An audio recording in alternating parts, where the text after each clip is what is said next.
Hi Dave, it's Peter here from the Archers. Sorry to hear you're not feeling too well, and hopefully you'll get better soon. We were asked if we could send you a message to maybe, I don't know, G you along. Maybe a poem, maybe a song, maybe, I'm not going to sing, or maybe a joke. Anyway, I don't really know many jokes, but I do have a short story that's maybe a bit funny. And it started about 15 years ago, this story.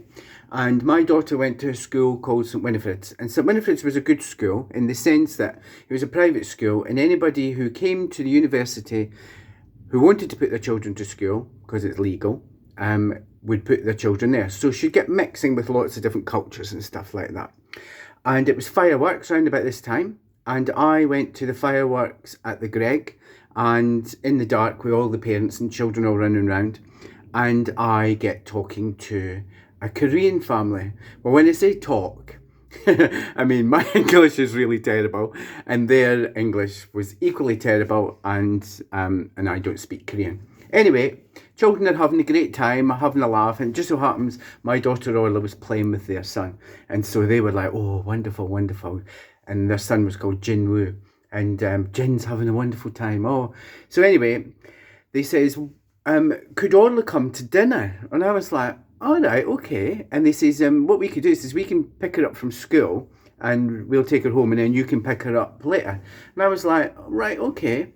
So so they says, what about tomorrow? And I was like, right, okay. So 6 o'clock I'm due to pick her up. So they picks her up from the school, and I then goes to pick her up from this tower block. Anyway, it gets to this beautiful building. It's off the avenue, and I presses the buzzer and they send the lift for me. It was really posh.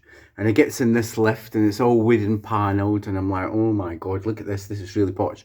And it gets out into a corridor, and there's no doors, it's just all wooden walls. And anyway, the wall opened, and here is Orla and Jin Woo's dad. And I'm thinking, oh my God, this is grand. Anyway, Orla like runs up, and then she runs off, and she hasn't got shoes on, and I'm thinking, oh bloody hell, I'm going to have to go and find her shoes. Anyway, it goes in the house, and the carpet is pure white, and I mean as white can be, and as deep as anything, right? And I thought, oh, and there was a big pile of shoes in the corner. And I thought, oh God, they'll want me to take my shoes off. And so the man looked at my feet, and then he looked at what looked like a pile of slippers, and said, well, he doesn't speak English, and I don't speak Korean. And honest to God, I don't know what possessed me. But anyway, I took my shoes off, and I slipped these slippers on. Don't know what made me do it, but anyway, I did it. And he looked, and then he looked up, and he sort of like turned round and slowly walked off. And what I had put on was a pair of backless, high-heeled, like kitten-heeled, with dark blue feather-fronted slippers, women's slippers. It's like something that Bette Lynch would wear. And anyway, I didn't take them off either. Anyway, I followed this man down the corridor, walking like some drunk hooker.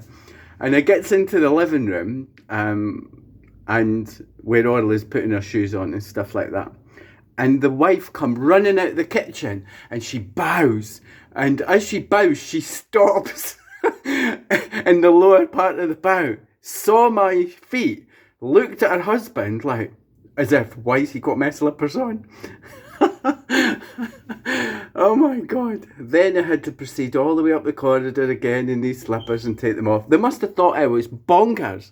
And but it's a good story, and but not one I'll be repeating. Anyway, I do hope you get better soon, Dave. And you know, we look forward to seeing you in the studio again. And take care. See you later. Bye.